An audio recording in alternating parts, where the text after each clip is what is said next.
আসসালামু আলাইকুম। সুমাইয়াস কিচেনে সবাইকে স্বাগতম জানাচ্ছি আমার আজকের আরও একটি নতুন রেসিপি দেখার জন্য। আমি আজকে আপনাদের সাথে যে রেসিপিটি শেয়ার করব সেই রেসিপিটি গরুর বুড়ি কিংবা গরুর বট বোনার স্বাদকেও হার মানাবে। যদি আপনারা আমার রেসিপিটি ফলো করে রান্না করেন, আশা করি আপনাদের কাছে অবশ্যই ভালো লাগবে। আমি মুরগির যে চামড়া, সেই চামড়াটা দিয়ে কিন্তু এই বোনাটা করেছি, কিন্তু এর স্বাদ কিন্তু গরুর বুড়ি বোনার মতোই হয়েছে, বরঞ্চ এর চেয়ে বেশি মজার হয়েছে।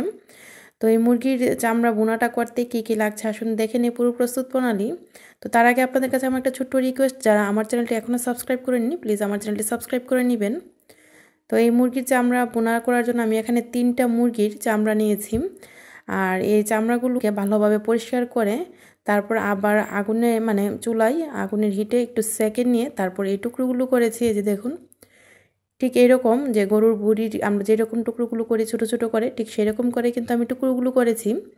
তারপর ভালো করে ধুয়ে পানিটা ঝরিয়ে নিয়েছি। আর এখানে আমি 3টা মুরগির পা, তারপর গলা, মাথা, তার ডানা সেগুলো নিয়েছি। আপনারা চাইলে এটা বাদ দিতে পারেন, তবে আমি এগুলো দিচ্ছি। এগুলো দিলেও কিন্তু ভালো লাগে খেতে। আপনারা যারা পা খান না তারা পাটা বাদ দিতে পারেন কিংবা মাথা, গলা বাদ দিতে পারেন।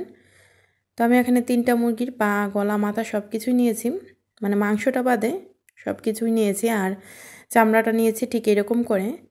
তারপর আমি প্রথমে একটা মশলা করে নিব। আর এই মশলাটা করার জন্য আমি এখানে একটা বাটিতে এখানে ছোটো ছোটো 4টা বাটিতে আমি এখানে ধনিয়া গুঁড়া নিয়েছি। তো ধনিয়া গুঁড়া নিয়েছি এখানে আমি 1 টেবিল চামচ, জিরা গুঁড়া, এখানে মরিচ গুঁড়া নিয়েছি 2 টেবিল চামচ, জিরা গুঁড়া নিয়েছি এখানে 1.5 টেবিল চামচ, আর এখানে নিয়েছি হলুদ গুঁড়া 1.5 টেবিল চামচ। তারপর আমি এখন এখানে নর্মাল পানি দিয়ে মশলাটা আগে গুলিয়ে নিব। একদম বেশি পানি দিয়ে গুলিয়ে নিতে যাবেন না, অল্প পানি দিয়ে গুলিয়ে নিলেই হবে, ঠিক এইরকম।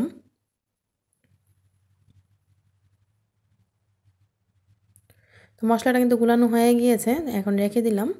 তারপর আমি এদিক দিয়ে পেঁয়াজ কেটে নিয়েছি। এখানে আমি 2 কাপ পেঁয়াজ কুচি নিয়েছি। আর আদা বাটা নিয়েছি 2 টেবিল চামচ, রসুন বাটা নিয়েছি 2 টেবিল চামচ। আমার সব কিছুর পরিমাণ বেশি, তাই এখানে আমি আদা বাটা, রসুন বাটা, পেঁয়াজের পরিমাণটা বেশি নিয়েছি। তারপর আমি চুলায় একটা ফ্রাই প্যান বসিয়ে দিয়েছি। ফ্রাই প্যানটা গরম হয়ে যাওয়ার পর দিয়ে দিচ্ছি এখানে তেল। তেলের পরিমাণ আমি এখানে 3 টেবিল চামচ দিয়েছি, যেহেতু এটা মুরগির চামড়া। মুরগির চামড়াতে আমরা সবাই জানি একটু তেলের পরিমাণ বেশি থাকে, তাই আমি তেলের পরিমাণটা প্রথমে রান্নাতে কম দিয়েছি। তারপর তেলটা গরম হয়ে যাওয়ার পর দিয়ে দিচ্ছি এখানে এরকম ছোটো ছোটো করে 3 টুকরো দারচিনি, তারপর 8-10টা এলাচ, 3-4টা তেজপাতা 2 টুকরো করে, আর দিয়ে দিলাম এখানে পেঁয়াজ কুচিগুলো। তারপর সব কিছু আমি নেড়েচেড়ে ভেজে নিচ্ছি যতক্ষণ পর্যন্ত হালকা ব্রাউন কালার না হয়। চুলার আঁচটা ফুল আঁচে রেখে আমি ভেজে নিচ্ছি। আর পেঁয়াজটা ভাজার সময় আমি এখন একটু লবণ দিয়ে দিব। লবণটা দেওয়ার কারণে পেঁয়াজটা খুব তাড়াতাড়ি নরম হয়ে যাবে। আমি কিন্তু এই পেঁয়াজটা মচমচে করে ভাজবো না, আমার দরকার এই পেঁয়াজটা একদম নরম হয়ে যাবে কিন্তু হালকা ব্রাউন কালার হবে এরকম। তো এই যে দেখুন, পেঁয়াজটা ভাজতে ভাজতে এরকম যখন হালকা ব্রাউন কালার হয়েছে, এর চেয়ে বেশি আর ভাজবো না। এই অবস্থায় আমি দিয়ে দিচ্ছি আদা রসুন বাটা। আদা রসুন বাটা দেওয়ার পর 1 থেকে 1.5 মিনিট ভেজে নিব, যাতে আদা রসুন বাটার কাঁচা গন্ধটা দূর হয়ে যায়।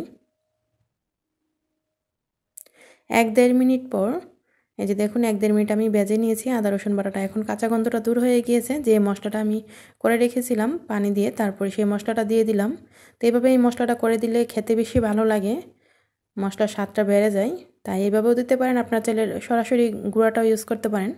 তো মশলাটা দেওয়ার পর নেড়েচেড়ে এইভাবে আমি 7 থেকে 8 মিনিট মশলাটা কষিয়ে নিব।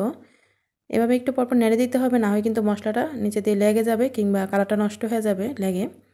তো প্রায় 7 থেকে 8 মিনিট মশলাটা আমি কষিয়ে নিয়েছি।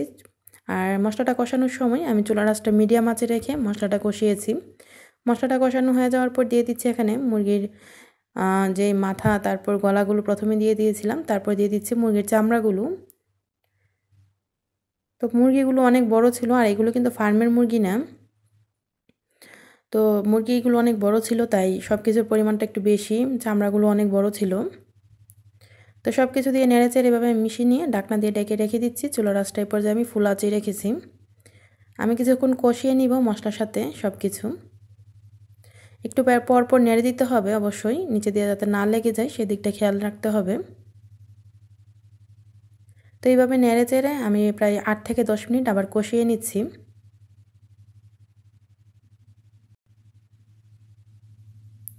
এই যে দেখুন 10 মিনিট কষানোর পর এই অবস্থা। তো আমার কষানোটা হয়ে গিয়েছে, এখানে মুরগির চামড়ার কষানোটা হয়ে গিয়েছে। এখন পানি অ্যাড করে দিব। এখানে আমি 2 কাপ পানি দিব। পানির পরিমাণ এর চেয়ে বেশি দেওয়ার দরকার নাই। 2 কাপ পানিতে সব কিছু সুন্দরভাবে সিদ্ধ হয়ে যাবে। যেহেতু এটা আমি চুলার আঁচটা আরও কমিয়ে দিব বলক আসার পর। তারপর আমি নেড়েচেড়ে এখন ঢাকনা দিয়ে ঢেকে রেখে দিব। ভালোভাবে নেড়েচেড়ে মশলাটা যাতে ভালোভাবে এই পানির সাথে মিশে যায়, ভালোভাবে নেড়েচেড়ে মিশিয়ে দিলাম। তো ভালোভাবে নেড়েচেড়ে মিশিয়ে এখন ঢাকনা দিয়ে ঢেকে রেখে দিব। অপেক্ষা করব বলক আসা পর্যন্ত। চুলার আঁচটা কিন্তু ফুল আঁচেই আছে। কিছুক্ষণ পর এই যে দেখুন বলক চলে এসেছে। এখন আমি আবারও নেড়েচেড়ে দিচ্ছি। তারপর চুলার আঁচটা মিডিয়াম আঁচে করে রান্না করব। আর এখানে আমি কিছু কাঁচামরিচ দিয়ে দিচ্ছি, আস্ত কাঁচামরিচ।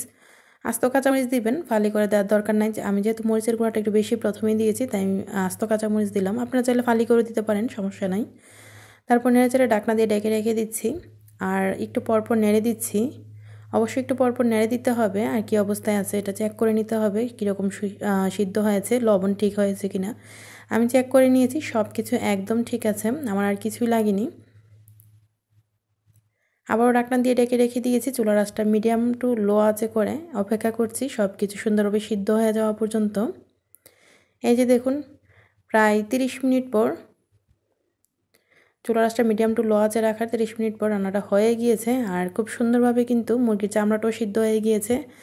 ডানা, পা, তারপর গলা, মাথা সব সুন্দরভাবে সিদ্ধ হয়েছে। আমি চেক করে নিয়েছি।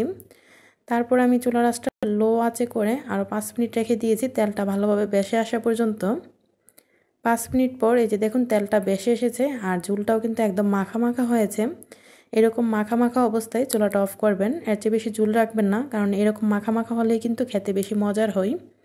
চুলাটা অফ করে আমি একটা বাটিতে তুলে নিয়েছি। আর বাটিতে তোলার পর নিশ্চয়ই কালারটা দেখেই বুঝতে পারছেন, আর রান্নাটা দেখেই তো বুঝতে পারছেন এই রান্নাটা গরুর যে আমরা বুড়ি খাই, গরুর বুড়ি কিংবা বট ভুনার চেয়েও বেশি মজার হয়। আর গরুর বুড়ি কিংবা বট কিন্তু আমরা সবসময় খেতে পারি না, কিন্তু ওই মুরগির চামড়াটা দিয়ে ঠিক এরকম করে কিন্তু সবসময় খাওয়া যায়। তবে আপনারা যারা এগুলো পছন্দ করেন না, তারা না খেলেও পারেন, কিন্তু অনেকে হয়তো বলতে পারেন, অনেকেই বলতে পারেন যে এগুলো আবার খাই নাকি। তো আসলে কি এগুলো সব কিছুই খাওয়া যায়, আমরা যেহেতু এগুলো হালাল খাবার। আপনারা ট্রাই করবেন, আশা করি আপনাদের কাছে ভালো লাগবে। আর এই মুরগির চামড়া বোনাটা আপনারা রুটি, পরোটা, সাদা ভাতের সাথে খেতে পারবেন। রুটি পরোটার সাথে কিন্তু ভীষণ মজা লাগে, আর সাদা ভাতের সাথে হলে তো কোনো কথাই নাই।